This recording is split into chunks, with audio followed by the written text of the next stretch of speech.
With the latest agriculture news from across the state and nation, it's time for the AgNet News Hour from AgNet West. Here's your host, Sabrina Halverson. Good morning, and thank you for joining us this morning on the AgNet News Hour. Today we start with an update to a story we've been following out of the Midwest, as Pure Prairie Poultry, a poultry company operating in Iowa, Minnesota, and western Wisconsin, has abruptly abandoned its contracts with local farmers. Poultry producers who rely on these contracts to raise and care for thousands of birds are now left facing financial ruin while struggling to feed the animals and maintain their farms. With no support from their company, these farmers are pleading for help from state and federal officials. This is relevant to farmers all over the nation, including here in California, because it shows cases where farmers can simply be left out to dry and go bankrupt at a moment's notice. Now, Brian Winnikins is our boots-on-the-ground guy in the Midwest, and he joins us now with this featured interview. Good morning. I'm Brian Winnikins, and joining us this morning is Randy Romansky. He's Wisconsin Department of Agriculture, Trade, and Consumer Protection's Secretary, the Agriculture Secretary for State of Wisconsin, and we are going to talk with Randy about the situation with Pure Prairie Poultry and what happened with them basically abandoning their growers here in Wisconsin. And Randy, thank you for joining us this morning. And there's so many issues to go through. I thought for ease of use or ease of listening and going through all this, we just start from the beginning. And so when was your department notified by the company that they were ceasing operations? First of all, thanks, Brian. Good to join you this morning. So I don't know the specific timelines, but it was end of September when Pure Prairie Poultry contacted Animal Health, DACAP's Division of Animal Health, to mention that they filed for bankruptcy. Brian, this is a really unfortunate circumstance. We have a situation where a business failed, and as a result of that business failing, it's affected farmers in 3 different states: Iowa, Minnesota, and Wisconsin. So that's the situation that we find ourselves in, unfortunately. And our agency, though we don't have authority to take a lot of direct actions as it relates to depopulating the birds, is trying its best to find a way to be a resource to the farmers. So did the company give you, the number of birds in Wisconsin that were going to be affected, grower names, so you knew locations, that sort of thing? So when the CEO contacted us at the end of September, he talked with our team about what their legal process was with bankruptcy, and they indicated that there were 11 flocks with about 476,000 birds in Wisconsin. We have a list of names, but we don't have a list of contacts. So we've been trying several times to go through the company to try to get names, the contact information, exact locations of where these farms are. We have since talked to several of the farmers and encourage any that haven't talked to the farm center yet to reach out to us and do so. It's been a challenge to get a hold of people at the company because they've failed and they've had some people leave. Did the company tell you that they were going to stop providing feed for the birds? They indicated at the time that the birds were being fed, and as a result of the bankruptcy, that they had caused some of their feed mills to not be paid.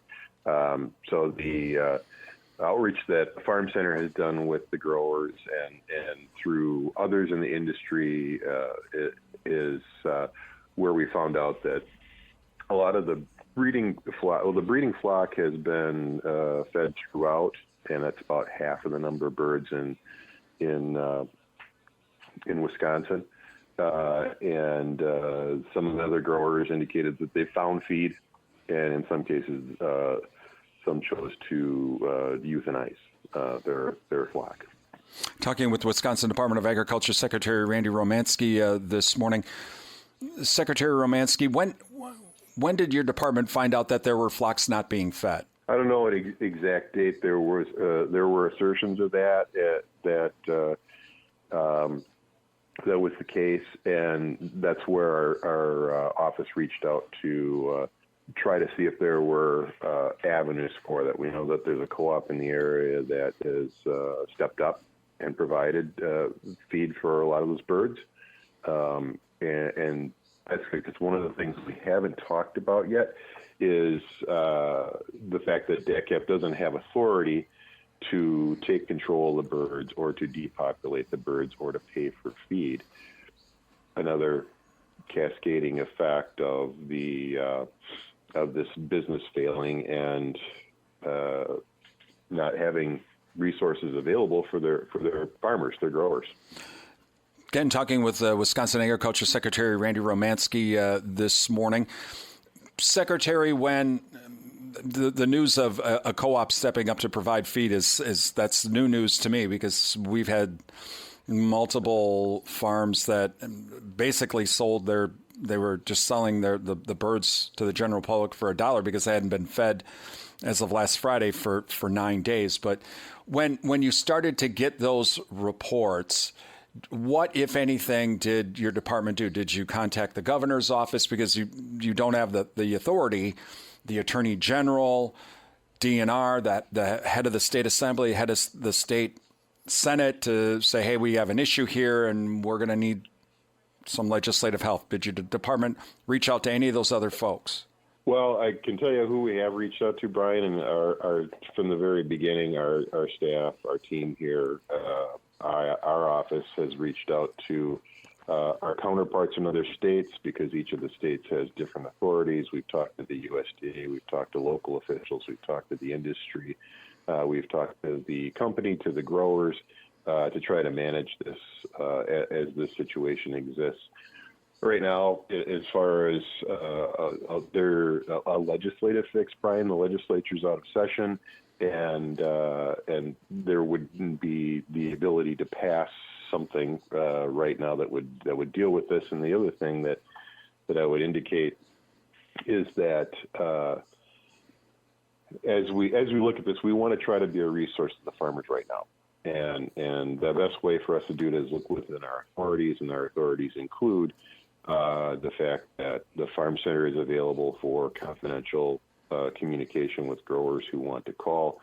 Some of what our team at the farm center can do is focus on providing whatever financial consultation services that they might need, and also farmer mental health as that's requested.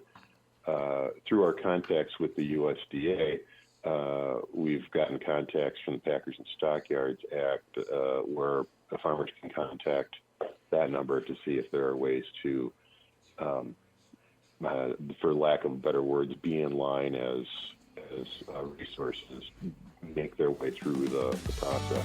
We'll continue with Brian Winnekins and the Pure Prairie Poultry saga right after this. Welcome back to the AgNet News Hour. Here's Sabrina Halverson. We continue now with Brian Winnekins and the latest on the Pure Prairie Poultry story. Talking with Wisconsin Ag Secretary Randy Romanski this morning. Secretary, so I guess if I understand you correctly, there wasn't a discussion of saying, there could be an issue here.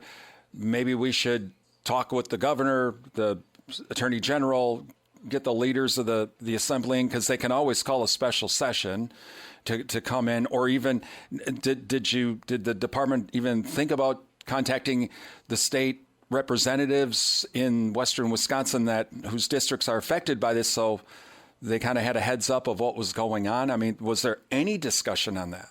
Yes. And so did you? Well, I guess what was the decision of not to kind of try to push this forward?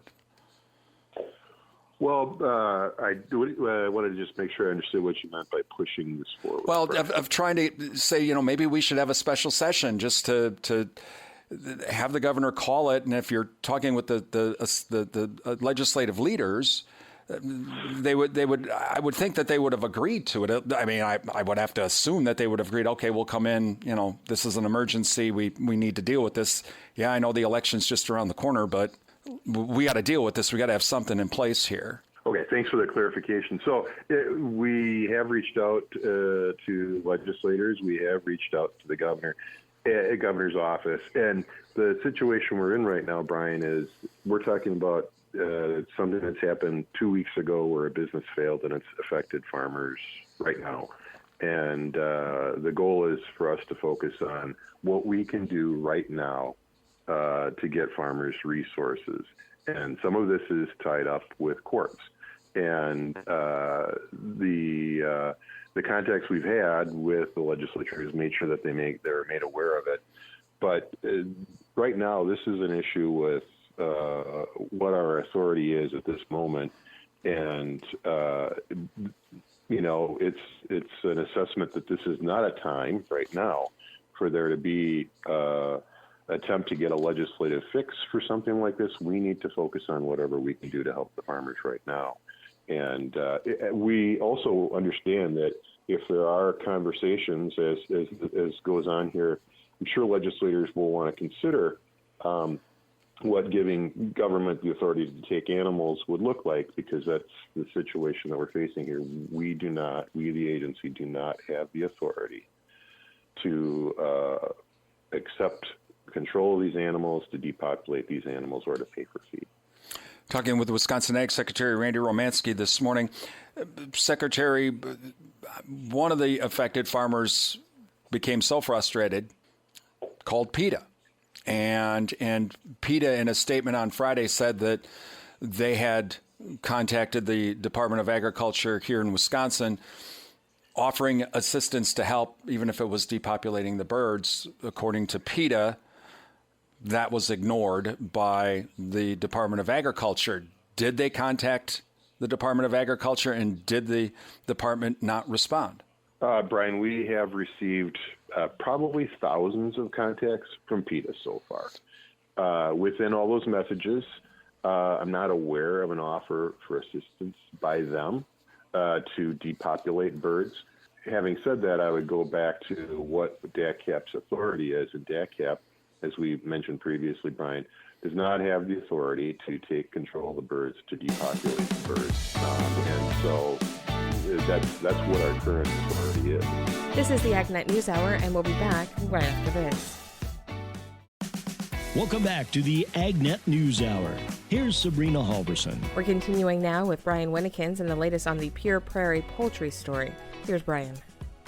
But I guess if another group, if they had said, we'll come in, we'll help depopulate the birds, well, why wouldn't that be like, okay, if you're willing to help us? It would be, isn't that no different than a co-op stepping up saying, well, we'll provide feed? But there are differences in that situation, because in one case it's offering feed to keep the birds alive, and the other one is ending the birds' lives. So there's that issue. Again, DACAP doesn't have the authority to depopulate those birds. So if there was an offer of assistance by PETA to depopulate the birds, that's not a function and a role that we have in our statutory authority. Talking with Wisconsin Agriculture Secretary Randy Romanski this morning. So I don't have exact numbers, but I've heard approximately 160,000 potentially birds were not fed. Those farmers then had no other choice, at least from what they were facing. So they basically sold all, they started selling birds for $1. Come and get as many as you want. We've had, when I was at one of the farms on Saturday, I saw license plates from not only Wisconsin, but Minnesota. There's a group that's taken a whole bunch of birds across the state to the eastern side of the state. Social medias, there were people saying, I'm coming from Illinois, I'm coming from Iowa.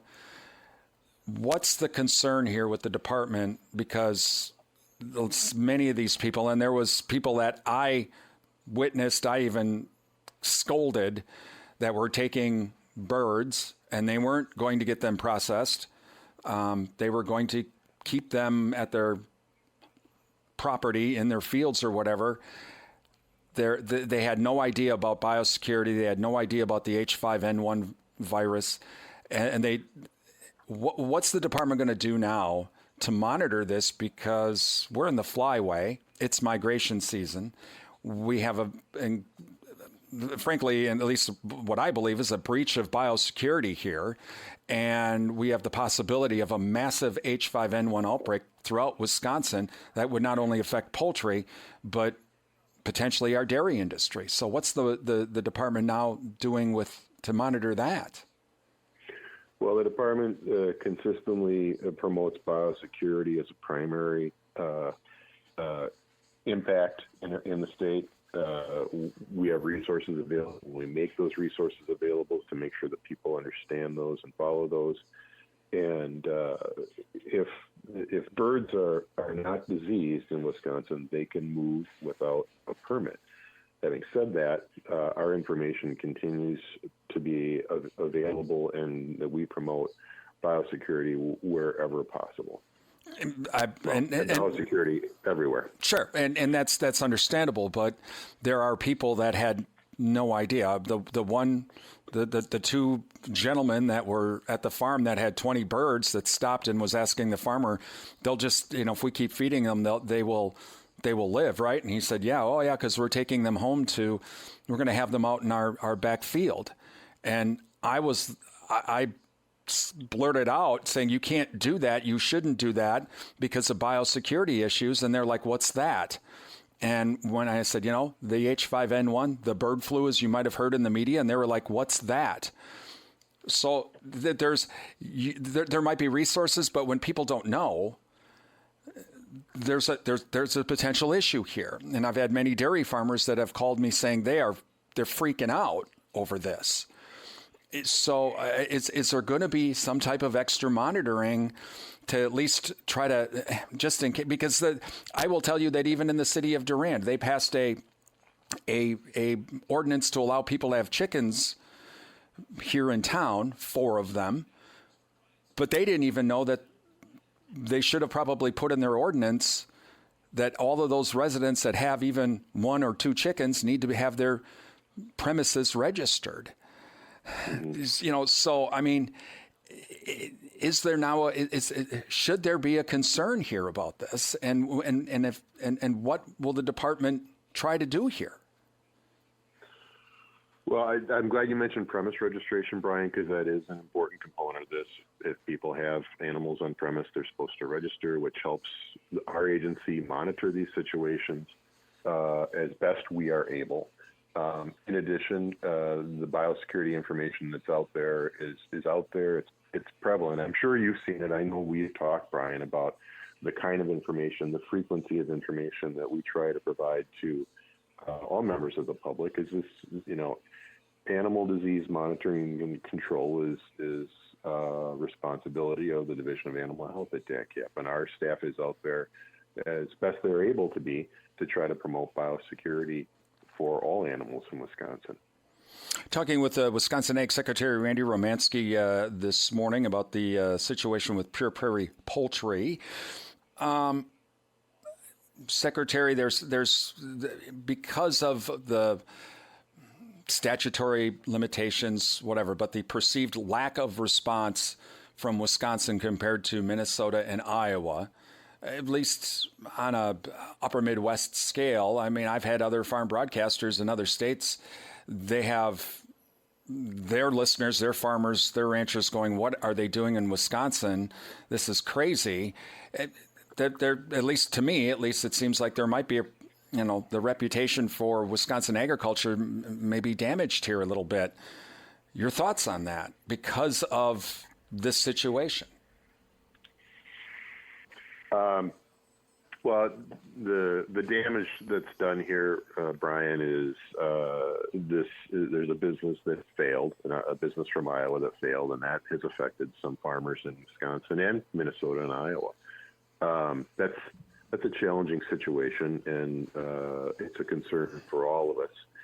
Each of those 3 states that are involved, Brian, as you probably know, have different statutory authority.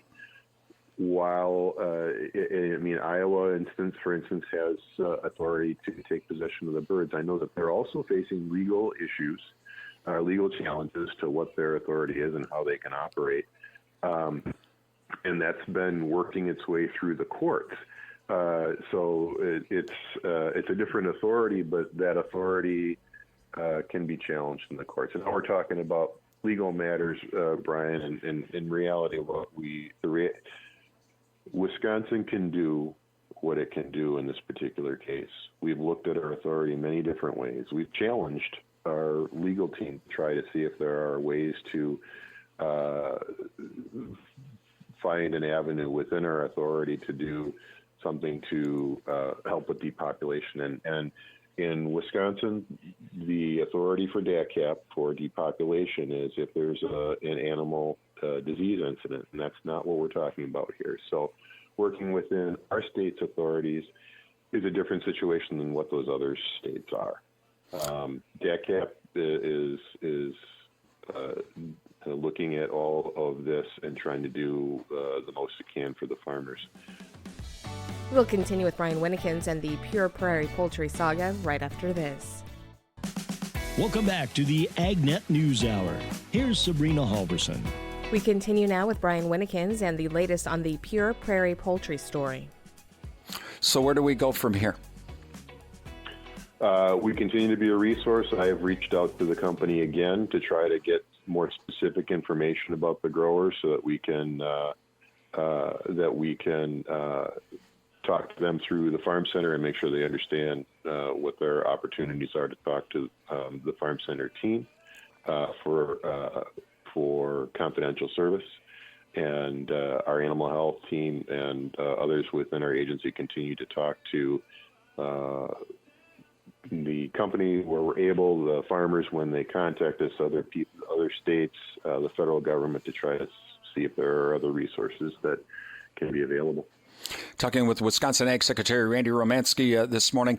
Finally, I guess, Secretary, is kind of along the same lines of where do we go from here, and if the governor and the state assembly, the state assembly speaker, the state senate president, they were to walk into your office today, and they were saying, okay, we understand the situation, we have to change some things. What would you then like to see changed authority-wise and or just state law-wise, I guess, so that something like this doesn't happen again? If it was a perfect world, and you could say, this is what we need, this, and this, and then that's what they would do. Brian, I don't know what a perfect world looks like. So I'll try to answer it this way. The legislative process is a meticulous process that works through all the details, all the issues that might arise, and that process takes time. There are also things as legislators look at things, and whether it's a simple situation or something else. I'm not a legislator, but I've been in the process at work for a while. And they have to consider what to do right now to face an immediate situation and what the ramifications are for that if other instances were to occur. And that's the nature of that process. I'm not a legislator, so I don't want to pretend that I know that process better than them, but that's their goal moving forward, is that they would look at whatever authorities there and see if there are other authorities that are needed, so that it addresses situations that they're trying to address. Sometimes when they look at the law changes, any proposed law changes, there could be other ramifications. Sure. So it's a lengthy process. It's pretty hard to indicate today, as we're speaking, as we're working through this process, as we're trying to be a resource to farmers, to say what, if any, changes might be considered. That's really ultimately up to the legislature to do. And we would be happy to be involved in those conversations. And, I mean, obviously one of them would be some type of ability to either euthanize or feed not just poultry, but cows and pigs. And because it sounds to me like this, what you're telling me is this could happen with a different industry, and we could be in the same boat. It's just a different industry. Well, we don't want to see something like this happen. The reality of this situation is that this business from Iowa failed, and it's affecting farmers here. As the legislature considers whether or not to put some additional authorities in there, I'm sure that's some of the things that they would take a look at as far as how to address one particular issue without opening another issue that might be unknown. That's you were searching earlier for the perfect world. In a perfect world, what happens, Brian? And I think what would happen in this case is make sure that there's discussion so that if any change is considered, that everybody involved in those discussions understands what this means today and into the future. Well, Mr. Secretary, again, we appreciate you joining us this morning. That is Wisconsin Agriculture Secretary Randy Romanski. This is the AgNet News Hour, and we'll be back right after this. This segment is brought to you by Live Earth Products. To get to know a little more about Live Earth Products, we're talking on the phone today with Vice President Russell Taylor. Let's talk about LEP. What are the key benefits of your products for farmers in the Western Zone? So Live Earth Products, we mine and manufacture a ingredient called humate. Now, humate is rich in organic acids called humic acid and fulvic acid. Now, those are common components in your soil organic matter. And here in the Western United States, unlike those places around the Mississippi going east, actually have very low organic matter. Now, your organic matter is key think of it as the pantry in the soil. So it's key to water retention, nutrient retention, nutrient cycling, microbial activity, those kind of things. So anything that's going to impact the increase in soil organic matter will also impact things like water holding capacity and nutrient holding capacity, which is a big deal here in the West when water is not as abundant as it is in the east side of the United States. Now, what about nitrate? I know nitrate can be a problem in some soils. So how do LEP products help reduce the nitrate problem on saturated soils? So Live Earth Products is not unique in how we affect nitrogen, but any organic matter will help retain nitrogen. So typically the mechanisms that we use are blending the nitrogen with the humate. So what happens is the nitrogen will attach to the humic acid, and you will see less of the processes that degrade or volatilize nitrogen. So nitrogen will either convert to a gas, or it'll be converted by microbes into a nitrate and leach to the soil.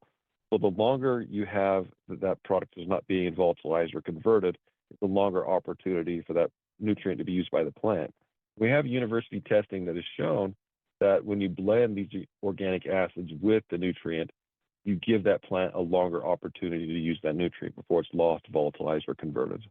To get to know more about Live Earth products, you can visit them online at liveearth.com. That is spelled LIVEARTH.com.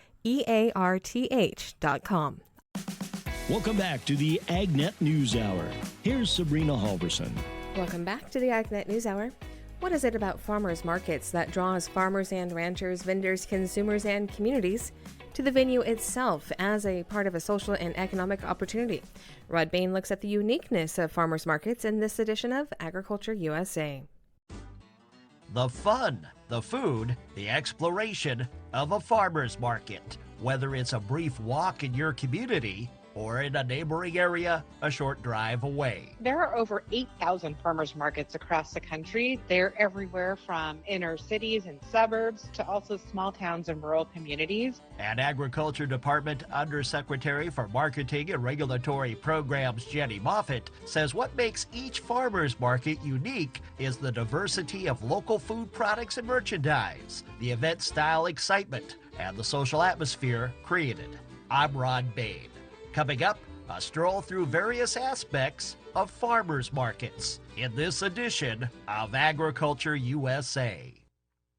Yes, Jenny Moffett has a soft spot for farmers markets. As USDA's Undersecretary for Marketing and Regulatory Programs, the Agricultural Marketing Service and farmers markets fall under her oversight. But beyond that, whether it is the USDA Farmers Market on the National Mall in Washington, D.C. It's a great opportunity to showcase what farmers markets can do as far as providing a venue for producers to sell their product, but also educational information too for consumers to learn about how to prepare and cook product, the health and nutritional aspects, and then of course a lot of fun, just community atmosphere as well. Or a farmers market in her hometown of Davis, California. And I heard from them that actually they are the top economic driver in the downtown core of Davis. She recognizes what's unique about farmers markets is that there's no cookie cutter form of a farmers market, as they vary by location, by products and merchandise, and by the communities they serve. Take, for instance, in Philadelphia, this pop-up farmers market model through an organization in Philadelphia. They simply have a couple folding tables and some pop-up tents, and they're there for a few hours certain afternoon in very low-income communities that don't have retail access to fresh produce. But in the case of each farmers market, the opportunities they provide include economic for vendors and producers. Direct-to-consumer sales, like at farmers markets, actually increases that revenue stream sevenfold compared to when they sell through those mainstream channels. And economic for the local community. The economic and the ripple effects for farmers market increase demand for local services as well, whether it's transportation and logistics and marketing. All of those different things are really a critical part. So farmers markets are great in the entity that they serve, but they're also really a huge economic driver. Nutritional for all consumers. We have over 3,400 SNAP authorized farmers markets. WIC consumers can shop directly at farmers markets. The senior farmers market nutrition programs, we have things like the GusNIP program that is about ensuring that we can double up food bucks for fresh product that is being produced and purchased at farmers markets. And a social gathering place for everyone. They also serve as a vibrant community hub, a place where people gather, meet in the neighborhood, have fun, and celebrate the bounty of our harvest. Beyond the oversight of farmers markets, Undersecretary Moffett says USDA also provides support of farmers markets in various ways. She mentioned earlier some of the food and nutrition programs with tie-ins to farmers markets as part of the consumer-oriented focus. In addition, for farmers market operators and for folks that are looking to stand up or diversify or expand their markets, we have the Farmers Market and Local Food Promotion Program. This program has invested over $64 million in 197 projects in 51 states in just the past 3 years alone. This program can do things like support infrastructure improvements for markets, marketing efforts, and then also technical assistance. How do we support farmers that are selling at markets? As for growers selling or wishing to sell at farmers markets, USDA has a plethora of programs to really support things like the Local Food Promotion Program and to support farmers who are looking to diversify their market opportunities, whether that's their product and value add or whether that is looking into new markets. Information about farmers markets and USDA programs supporting such are available at this web address, www.fns.usda.gov/farmersmarkets, all one word. As for where to find a farmer's market near you, we have a portal for that, a webpage. If you go to USDALocalFoodPortal.com, you can learn more about farmers markets and find one of the markets in your community. This has been Agriculture USA. I'm Rod Bain reporting for the U.S. Department of Agriculture in Washington, D.C. This is the AgNet News Hour, and we will be back in just a moment.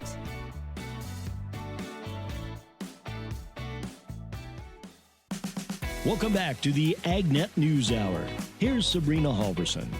More than 20 foreign diplomats from all over the world visited Indiana recently to learn more about American agriculture. Farm broadcaster Eric Pfeiffer had dinner with ag attachés from countries like Hungary, Chile, Canada, South Korea, and this one from Australia. I'm from Australia, and obviously agriculture, farming is an important part of our economy. That's Matthew Worrell, Minister Counsel for Agriculture based at the Australian Embassy in Washington, D.C.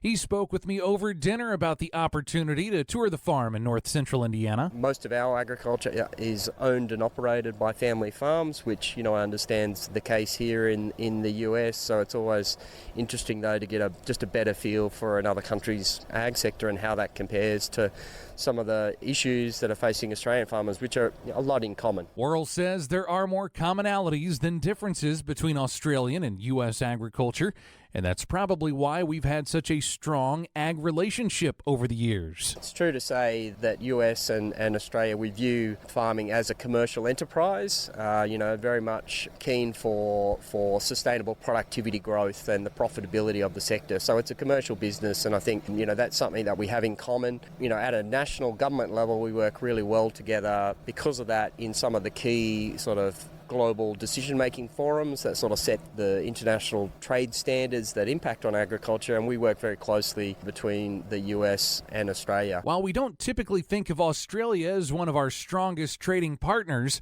Worrell says the partnership is there, and it's a valued one. Obviously, our geographical separation, that poses a bit of challenge, but at the same time, the US is a major supplier of farming inputs, and also one of the major, if not the largest investor in Australian ag land as well. So there's quite strong connections commercially there as well as at a government level. In addition to touring the farm, the group of ag attachés also joined the National Association of State Departments of Agriculture meeting being held in Indianapolis and toured ag facilities at Purdue University. They also got to spend an evening having dinner with national FFA officers near the FFA headquarters in Indianapolis. I'm Eric Pfeiffer reporting from Indiana. As we continue surveying the destruction caused by Hurricane Helene, one concern to many in North Carolina is the Christmas tree industry. Mike Davis takes a look. Western North Carolina is a major producer of Fraser firs and other popular holiday varieties. Larry Smith's trees have been selected national winners in the White House Christmas tree competition, and he provides trees to the president and others free of charge each year. Smith says not to worry. Most of the trees came through the storm just fine. By far, all of the harvestable Christmas trees, are higher up on the mountainsides. There's going to be, we're going to harvest, and there'll be a choosing cut. I'm telling people, if they want to help farmers and the community to buy a real North Carolina Fraser fir, that'll help us get our roads back and our buildings back and help the community also. He grows about 40,000 trees with his brother and harvests about 1/10 of that each year. But the challenge will be getting the trees down the mountain. I think the biggest concern for the growers is for them to get the infrastructure back in place, especially the roads, to where we can get, tractor, which like I say, I'm smaller, but where the tractor and trailers are allowed to get in there and on roads, to haul the trees out. It's been more than 2 weeks since Helene, and Smith, like many others, still has no electricity. I'm Mike Davis. Well, while you carve out that Halloween pumpkin, you can also amaze your friends with your pumpkin knowledge. Here's Gary Crawford. If you go online, as I just did, looking for songs about pumpkins or jack-o'-lanterns, you enter a vast wasteland. About the best that I could dig up was this. Jack-o'-lantern, shining bright, perched on the porch on Halloween night. Oh, note the lush and large musical arrangement. Drive you crazy. So, my search for pumpkin songs, a total bust. However, if you instead are looking for some facts and figures about pumpkins, there is a place that is chock full of information. It's a special web page produced by the U.S. Department of Agriculture's Economic Research Service. We update it every year for fall. The vast majority of pumpkins are produced for the fall holidays. That's Greg Astol, research economist in charge of that webpage, and we'll tell you the easiest way to get to it in a moment. First, Greg, why a webpage devoted to pumpkins? Pumpkins are a very popular fall crop. They comprise a large amount of agricultural production, and everybody's excited about pumpkins in the fall. So to test our knowledge about pumpkins, it's quiz time. Thank you. Yes, I'll ask the questions, and we'll let both of our listeners have a chance to answer. And then, Greg, you will supposedly have the answers to give us, right? Okay. Okay, here we go. Question number 1. Approximately how many pounds of pumpkins are grown in this country every year? Multiple choice question. Is it 1 million, 500,000, 1 billion, or 2 billion pounds? No fair peeking at the webpage. Is it 1 million pounds of pumpkins, 500,000, 1 billion, or 2 billion pounds? Greg, the answer, please. In the United States, we produce about 2 billion pounds of pumpkins a year. Very good. Next question. What state's the biggest producer of pumpkins in this country? That ought to be easy. You only have 50 possible choices to choose from there. Well, Greg, what's the answer? Biggest pumpkin production state? Illinois is the top state by weight, acreage, and yield. Yes, Illinois does grow well over a quarter of all the pumpkins produced in this country. But those pumpkins are predominantly for the processing market. They're going to food. Other top states like California, Indiana, and Texas are predominantly growing for the decorative market. Gary Crawford reporting for the U.S. Department of Agriculture. Please make it stop. Thank you. That's our show for today. Thank you so much for tuning in. To get more information on the topics you heard today, visit AgNet West at agnetwest.com. You can also stay connected by following us on our social media at AgNet West on Facebook, Instagram, and X. Also look for Sabrina Halverson on Facebook, and be sure to subscribe to our podcast by searching for AgNet West on your podcast app. Thank you for listening to the AgNet News Hour from AgNet West. AgNet West Radio Network, your primary choice for agriculture news.